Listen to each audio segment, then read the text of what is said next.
পৃথক হত্যা মামলার সাবেক এমপি সালমান আনিসুল পলককে গ্রেফতার। তালিকায় সাবেক আইজিপি মামুন ও বিচারপতি মানিক পাঠানো হয়েছে জেল হাজতে, পরে রিমান্ড শুনানি। ভোল পাল্টে পদোন্নতিও বাগিয়ে নিচ্ছেন আওয়ামী আমলে নানা সুবিধাভোগী কয়েকজন পুলিশ কর্মকর্তা। বাহিনীর সংস্কার নিশ্চিতে তাদের চিহ্নিত করার তাগিদ। আমাকে যখন চাকরি থেকে বাধ্যতামূলক অবসর দিয়ে দিছে, তো অবসর দেওয়া মানে তো মামলা শেষ। তাহলে নতুন করে কোন বিবেচনায় আপনাকে আবার চাকরি দেওয়া হলো? চাকরি যারা দিয়েছে স্বরাষ্ট্র মন্ত্রণালয় তারা জিজ্ঞাসা করে। পুরো প্রক্রিয়ার মধ্যে সম্পূর্ণভাবে বস্তুনিষ্ঠতা, যোগ্যতা, দক্ষতার উপর ভিত্তি করে নির্ধারিত হবে। ক্ষমতাচ্যুত সরকারের গোজা মিলের বাজেট সংশোধনের প্রস্তুতি নিচ্ছে অর্থ বিভাগ। ছেটে ফেলা হতে পারে 1 লাখ কোটি টাকা। অনেক বেশি প্রকল্প ছিল যেগুলোতে কিন্তু প্রকল্প আছে কিন্তু তাতে কোনো অ্যালোকেশন নেই। একটা অস্থিরতা হচ্ছে। তেমনি করে এই রাজস্ব কাঠামোতেও সে সমস্ত যে লোকবল রয়েছে তারাও কিন্তু আগের মতো করে এখন আর সেই রাজস্ব আদায় করতে পারছেন না।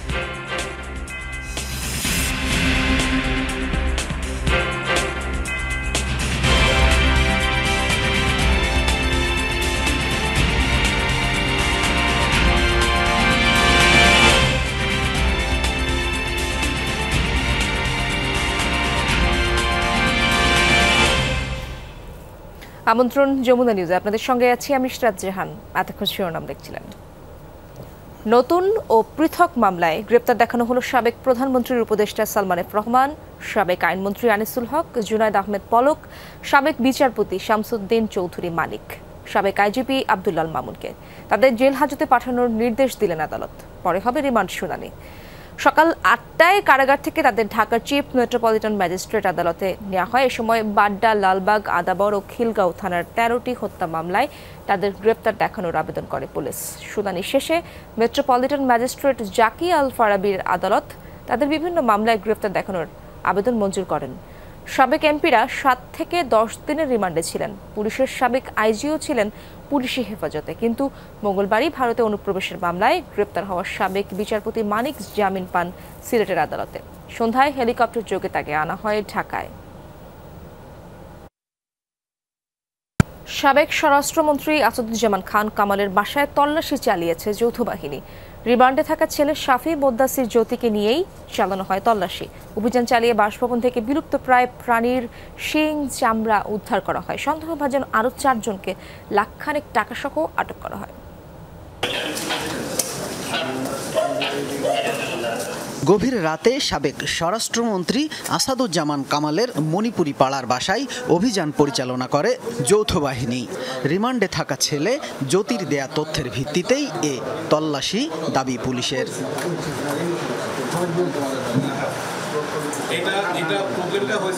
প্রায় 3 ঘন্টা ধরে অভিযান চালায় যৌথ বাহিনী। এ সময় জ্যোতির রুম থেকে 2টি হরিণের শিং, একটি জেব্রা ও হরিণের চামড়া উদ্ধার করা হয়। এ সময় বাসভবন থেকে সন্দেহভাজন 4 ব্যক্তিকে আটক করে আইন শৃঙ্খলা বাহিনী। তাদের থেকে নগদ 3 লাখ টাকা এবং 2টি মোবাইল ফোন জব্দ করা হয়।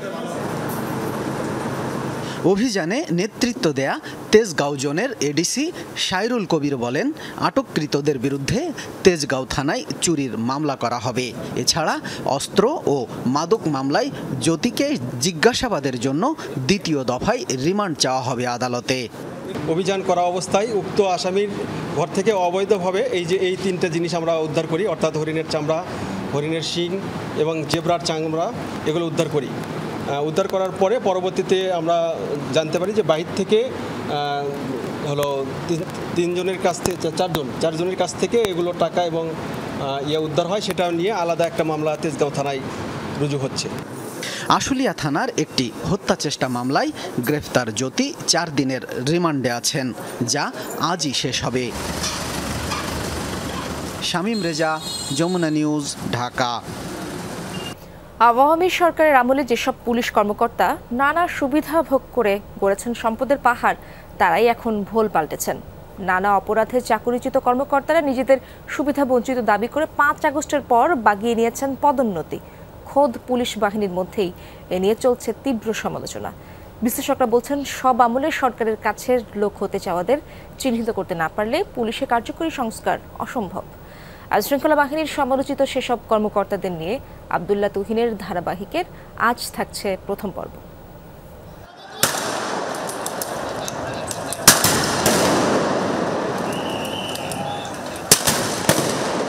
বছরের পর বছর কাজ করেছেন শেখ হাসিনা সরকারের অন্যায় আদেশ বাস্তবায়নে। অত্যন্ত ঘনিষ্ঠ ছিলেন দানব হয়ে ওঠা পুলিশের শীর্ষ কর্মকর্তা বেনজিরের। তিনি 15 ব্যাচের সাবেক অতিরিক্ত ডিআইজি ব্যারিস্টার জিল্লুর রহমান, একই ব্যাচের সাবেক এসবি প্রধান মনিরুল ইসলামের ঘনিষ্ঠ বন্ধু। সেই সুবাদে সন্তানের অসুস্থতার কথা বলে সাবেক প্রধানমন্ত্রী শেখ হাসিনার কাছ থেকে নিয়েছেন মোটা অঙ্কের অনুদান। দিনের পর দিন কর্মস্থলে অনুপস্থিত থাকা ও অসুস্থতার কারণে গ্রামের বাড়িতে থাকার কথা বলে মাসের পর মাস বিদেশে অবস্থান করার বিষয়টি ধরা পড়ে বিভাগীয় তদন্তে।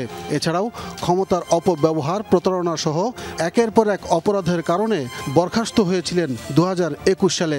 5 আগস্টের গণবিপ্লবে সরকার পতনের পর সেই কর্মকর্তাই এখন ভোল পাল্টে চলে এসেছেন সামনের সারিতে। বিএনপিপন্থী বঞ্চিত পুলিশ কর্মকর্তা পরিচয়ে রাষ্ট্রপতির নির্বাহী আদেশে চাকরিতে ফিরে প্রথমে পুলিশ সুপার এবং পরে ডিআইজি হিসেবে পদোন্নতি বাগিয়ে নেন।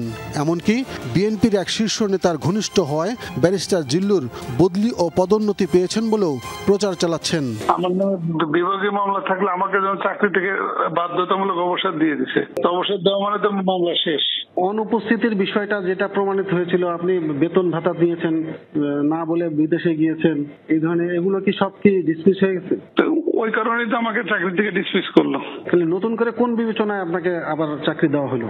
সেটা চাকরি যারা দিয়েছে স্বরাষ্ট্র মন্ত্রণালয় তারা জিজ্ঞাসা করেন, স্বরাষ্ট্র সচিবকে জিজ্ঞাসা করেন। এমন আরেক কর্মকর্তার নাম গোলাম রসুল, পুলিশ স্টাফ কলেজের ডিআইজি।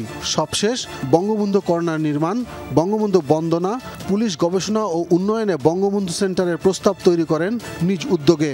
এমনকি ঊর্ধ্বতন কর্মকর্তাদের পাশ কাটিয়ে সরাসরি মন্ত্রণালয়ে প্রস্তাব পাঠিয়ে নিজেকে সরকারের একনিষ্ঠ প্রমাণে ছিলেন মরিয়া। অনুষ্ঠান তো একা করার সুযোগ নেই, অনুষ্ঠান তো এটা ঠিক না। মানে আপনার সিনিয়রদের পরামর্শ ছাড়াই, তাদের সাথে পরামর্শ না করে সরাসরি মন্ত্রণালয়ে দিয়ে আসতেন? না, এটা সুযোগ নেই। যদিও পুলিশ সদর দপ্তর বলছে, বিগত সরকারের আমলে যাদের বিরুদ্ধে দুর্নীতি, অনিয়ম ও অপকর্মের অভিযোগ রয়েছে কোনোভাবেই তাদের প্রশ্রয় দেওয়া হবে না। আমাদের যে কোনো ল্যাপস যদি হয়, হওয়া স্বাভাবিক এবং হয়েছে, সেই ল্যাপসের ক্ষেত্রে একটা যে বিধান আছে, ফৌজদারি কার্যবিধি, সার্ভিস রুলস, সেগুলি আলোকে আমাদের অ্যাডমিনিস্ট্রেটিভ ব্যবস্থা এবং আইনি ব্যবস্থা এটি চলমান। ট্রান্সপারেন্সি ইন্টারন্যাশনাল বাংলাদেশ টিআইবির নির্বাহী পরিচালক ডক্টর ইফতেখারুজ্জামানের মতে বিষয়টি যথেষ্ট উদ্বেগের। নিয়োগ, পদোন্নতি, বদলি, এই পুরো প্রক্রিয়ার মধ্যে সম্পূর্ণভাবে বস্তুনিষ্ঠতা, যোগ্যতা, দক্ষতার উপর ভিত্তি করে নির্ধারিত হবে।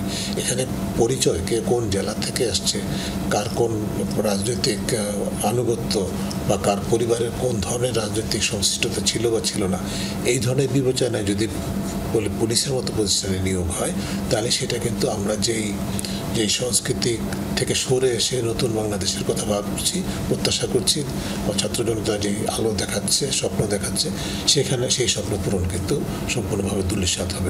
Abdullah Tuhin, Jamuna News, Dhaka. VC pro VC নিয়োগের দাবিতে চট্টগ্রাম বিশ্ববিদ্যালয়ে চলছে শিক্ষার্থীদের কমপ্লিট শাটডাউন কর্মসূচি। মূল গেট, প্রশাসনিক ভবন সহ গুরুত্বপূর্ণ সব দপ্তরে তালা ঝুলিয়ে দিয়েছে শিক্ষার্থীরা। এই বিষয়ে আরো জানবো, আমার সহকর্মী শহীদুল সুমন সেখানে রয়েছেন। সুমন, শিক্ষার্থীদের আন্দোলন চলছে কিনা সেখানে জানাবেন এবং কি কি দাবি তাদের?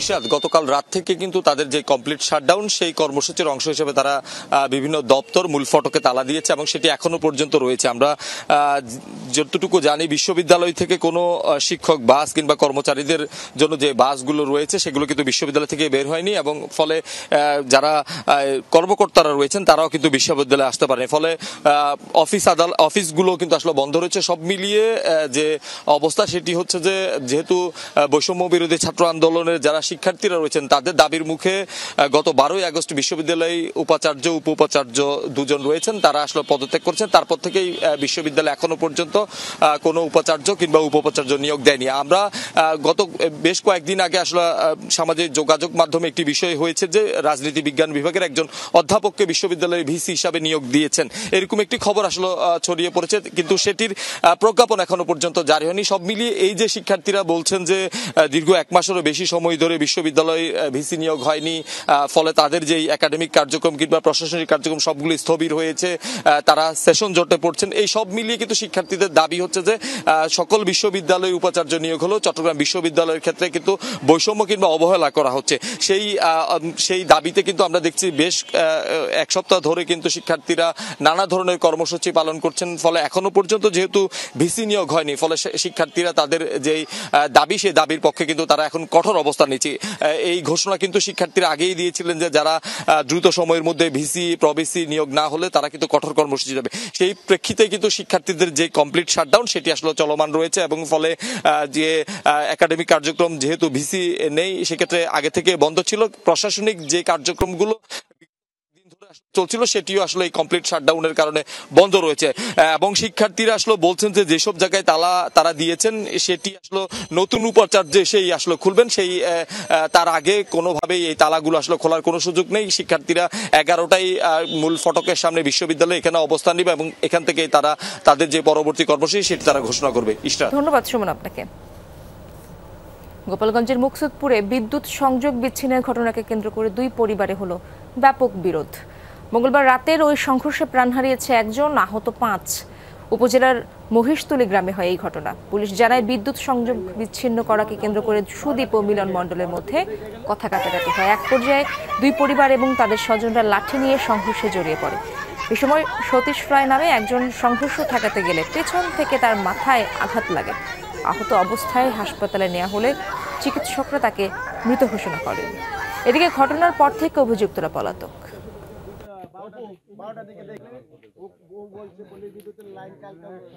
প্রকল্প নেওয়া হয়েছে কিন্তু নেই অর্থের যোগান। বড় রাজস্ব লক্ষ্য ধরা হলেও আদায় কিভাবে হবে নেই তারও পরিকল্পনা। মূল্যস্ফীতি কমিয়ে আর প্রবৃদ্ধি বাড়িয়ে ঠিক করা হয় কৃত্রিম লক্ষ্যমাত্রা। নানা গোজামিল করে জাতির সামনে বাজেট দেয় শেখ হাসিনা সরকার। পরিবর্তিত সময়ে সেই বাজেট সংশোধনের উদ্যোগ নিচ্ছে অন্তর্বর্তীকালীন সরকার। ছেটে ফেলা হতে পারে 1 লাখ কোটি টাকা। বিশ্লেষকরা বলছেন বাস্তবতা বিবেচনা করে বাজেট তৈরি করা দরকার। ফাঁপা উন্নয়ন পরিকল্পনা আর মন ভোলানো প্রতিশ্রুতি দিয়ে সংসদে তুলে ধরা হয় চলতি অর্থ বছরের বাজেট, যেখানে অগ্রাহ্য করা হয় আর্থিক খাতের প্রচণ্ড চাপ। অর্থবছর শুরুর পর থেকেই তৈরি হয় টানাপোড়েন, চাপে পড়ে সরকার, থমকে যায় বাজেট বাস্তবায়নের কার্যক্রম, বাড়তে থাকে ঋণের অঙ্ক। তাই পরিবর্তিত সময়ে বাজেট সংশোধনের উদ্যোগ নিয়েছে অন্তর্বর্তীকালীন সরকার। কাজ শুরু করে দিয়েছে অর্থ বিভাগ। চলতি বাজেটে রাজস্ব লক্ষ্য ধরা হয় 5,41,000 কোটি টাকা। আগের অর্থ বছরের চেয়ে 7.36 ভাগ বেশি। এনবিআর ঘাড়ে চাপিয়ে দেওয়া হয়েছে বড় লক্ষ্য।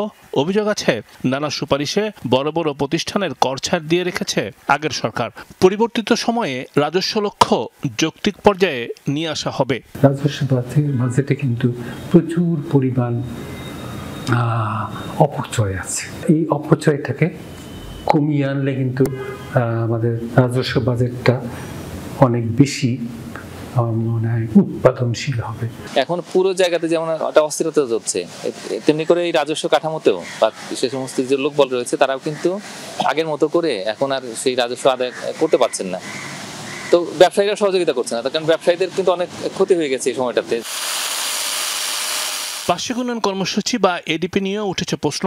চলতি বাজেটে জোরতালে দিয়ে তুলে ধরা হয় উন্নয়ন কাজের ফিরিস্তি। অর্থ বরাদ্দ না দিয়েই হাতে নেওয়া হয় প্রকল্প। অর্থের যোগান না থাকলেও জনগণের সামনে তুলে ধরা হয় উচ্চাভিলাষী উন্নয়ন পরিকল্পনা। রাজনৈতিক ফায়দা নিতেই দীর্ঘ হয় তালিকা। রাজস্ব বাজেটে কিন্তু প্রচুর পরিমাণ অপচয় আছে। এই অপচয়টাকে কমিয়ে আনলে কিন্তু আমাদের রাজস্ব বাজেটটা অনেক বেশি আমার মনে হয় উৎপাদনশীল হবে। এখন পুরো জায়গাতে যেমন একটা অস্থিরতা হচ্ছে, তেমনি করে এই রাজস্ব কাঠামোতেও বা সে সমস্ত যে লোকবল রয়েছে তারাও কিন্তু আগের মতো করে এখন আর সেই রাজস্ব আদায় করতে পারছেন না। তো ব্যবসায়ীরা সহযোগিতা করছে না, কারণ ব্যবসায়ীদের কিন্তু অনেক ক্ষতি হয়ে গেছে এই সময়টাতে। বার্ষিক উন্নয়ন কর্মসূচি বা এডিপি নিয়েও উঠেছে প্রশ্ন। চলতি বাজেটে জোরতালে দিয়ে তুলে ধরা হয় উন্নয়ন কাজের ফিরিস্তি, অর্থ বরাদ্দ না দিয়েই হাতে নেওয়া হয় প্রকল্প। অর্থের যোগান না থাকলেও জনগণের সামনে তুলে ধরা হয় উচ্চাভিলাষী উন্নয়ন পরিকল্পনা। রাজনৈতিক ফায়দা নিতেই দীর্ঘ হয় তালিকা। শতাধিকের বেশি, অনেক বেশি প্রকল্প ছিল যেগুলোতে কিন্তু প্রকল্প আছে কিন্তু তাকে কোনো অ্যালোকেশন নাই। আবার অনেক প্রকল্প আছে যেগুলো রাজনৈতিক কারণে নেওয়া হয়েছে। উন্নয়ন প্রকল্পগুলো নিয়ে এখন অ্যাসেসমেন্ট চলছে এবং দেখা যাচ্ছে তারা খতিয়ে দেখছেন অনিয়ম কতটুকু হয়েছে বা অতিরিক্ত খরচ হয়েছে কিনা, সেই মূল্যায়নগুলো করা হচ্ছে। এই অবস্থায় উন্নয়ন সহযোগীরা সেই অর্থে হয়ত নতুন কোনো প্রকল্পে ঋণ নাও দিতে পারেন। দীর্ঘ সময় ধরে চলমান আছে উচ্চ মূল্যস্ফীতি, প্রবৃদ্ধির হারেও সুখবর নেই। কিন্তু চলতি বছরে এই দুই সূচকে স্বস্তি ফিরবে বলে বাজেটে লক্ষ্য ঠিক করেন সাবেক অর্থমন্ত্রী। তথ্যপত্র ৯/৬ করে জনগণকে বিভ্রান্ত করা হয় দিনের পর দিন। বিগত সরকারের বিশেষ করে একটা উদ্দেশ্য ছিল যে মূল্যস্ফীতি কম করে দেখিয়ে আপনার প্রবৃদ্ধিটাকে অনেক বেশি কৃত্রিমভাবে অনেক ক্ষেত্রে এটাকে উচ্চতর দেখিয়ে একটা ভাবা নেওয়ার একটা পরিকল্পনা, যে না আমরা দেশটাকে খুবই দ্রুততার সঙ্গে আমরা আমাদের লক্ষ্যমাত্রায় নিয়ে যাচ্ছি। আর তথ্য উপাত্তগুলোর বিশ্বাসযোগ্যতা অর্জন করতে হবে। 2024-25 অর্থ বছরের বাজেটের আকার 7,97,000 কোটি টাকা। সব মিলিয়ে এই বাজেট থেকে 1 লাখ কোটি টাকা কাটছাট করার চিন্তা করছে অর্থ বিভাগ। রিমন রহমান, যমুনা নিউজ, ঢাকা। রাজধানী সহ সারা দেশে বাংলাদেশ সেনাবাহিনীকে নির্বাহী ম্যাজিস্ট্রেটের ক্ষমতা দিয়েছে সরকার। বাহিনীর কমিশনপ্রাপ্ত কর্মকর্তাদের এই ক্ষমতা দেওয়া হলো। মঙ্গলবার রাতে জনপ্রশাসন মন্ত্রণালয়ের এক প্রজ্ঞাপনে এই তথ্য জানানো হয়েছে। সাথে সাথেই কার্যকর হয়েছে এই সিদ্ধান্ত।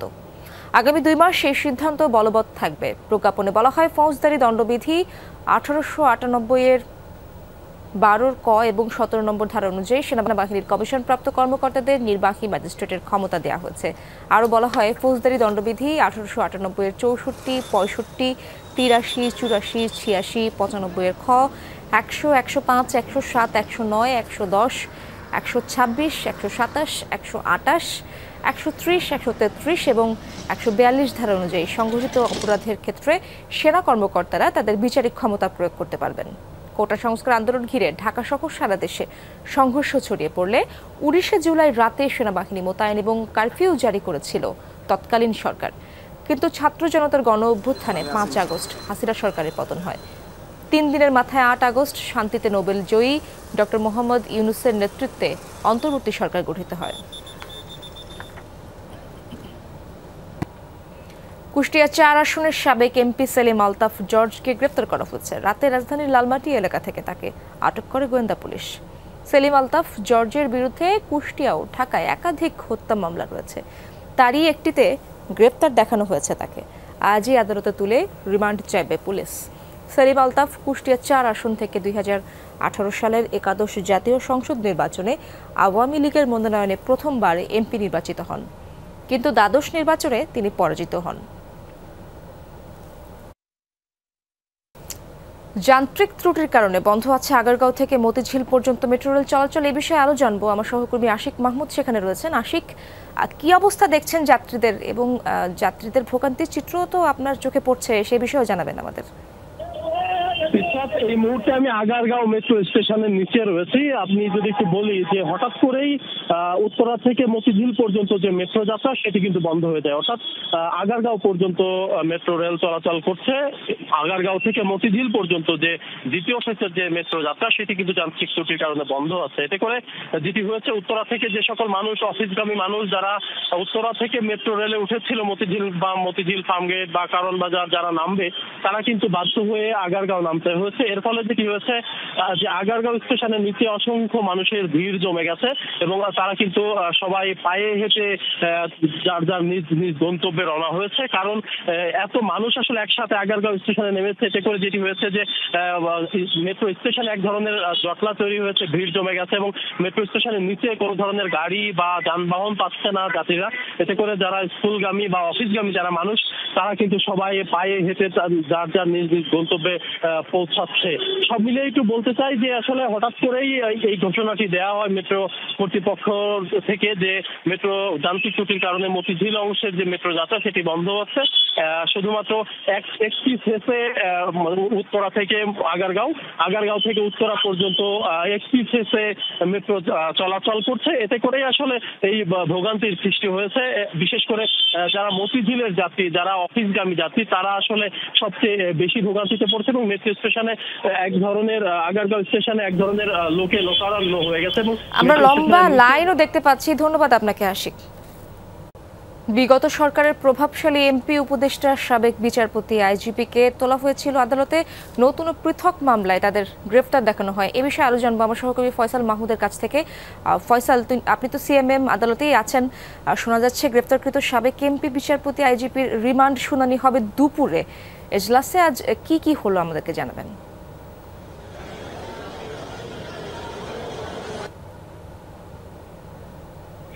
যে হেভিওয়েট যে কয়েকজন আসামি রয়েছেন, অর্থাৎ প্রধানমন্ত্রীর উপদেষ্টা, আইনমন্ত্রী আনিসুল হক, আইসিটি মন্ত্রী জনায়েদ আহমেদ পলক হক, আইসিটি মন্ত্রী জনায়েদ আহমেদ পলক সহ সাবেক বিচারপতি মানিক সহ আরো কয়েকজনকে কিন্তু সকাল সকাল আদালতে তোলা হয়েছে। আপনারা জানেন যে বিগত বেশ কয়েকদিন ধরে তারা কিন্তু রিমান্ডে ছিলেন, এরপর তারা জেল হাজতে ছিলেন। সেখান থেকে তাদেরকে তাদের যে হেভিওয়েট যে সকল আসামিরা রয়েছেন তাদের কয়েকজনকেই আজকে আদালতে তোলা হয়েছে এবং আদালতে তোলার পরে নতুন কয়েকটি মামলায় বাড্ডা, লালবাগ, যাত্রাবাড়ি সহ আরো প্রায় কয়েকটি থানার হত্যা মামলায় তাদেরকে নতুন করে আসামি দেখানো হয়েছে। তারপরে কিন্তু বিজ্ঞ আদালত তাদেরকে আদালতের জেল হাজতে প্রেরণ করেন। তবে পুলিশের রিমান্ড চাওয়া হয়নি, তাদেরকে গ্রেপ্তার দেখানো হয়েছে, সেখানে কিন্তু তাদের রিমান্ড চাওয়া হয়নি।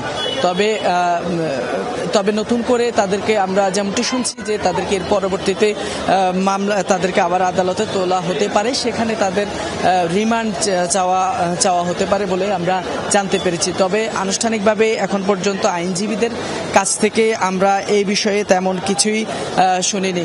ইসরাত, যেমনটি জানেন যে বিগত সরকারের আমলে যে নারকীয় হত্যাযজ্ঞ চলেছে, যে জুলাই গণঅভ্যুত্থানকে কেন্দ্র করে, সেখানে কিন্তু প্রধানমন্ত্রীর উপদেষ্টা সালমান এফ রহমান, আইসিটি মন্ত্রী জোনায়েদ আহমেদ পলক সহ বিচারপতি মানিক এবং সাবেক আইজিপি আব্দুল্লাহ মামুন সহ তাদের কিন্তু প্রত্যক্ষ ভূমিকার কথা কিন্তু বলা হচ্ছে, যার কারণে ফয়সাল শুনতে পেরেছি। ধন্যবাদ আপনাকে।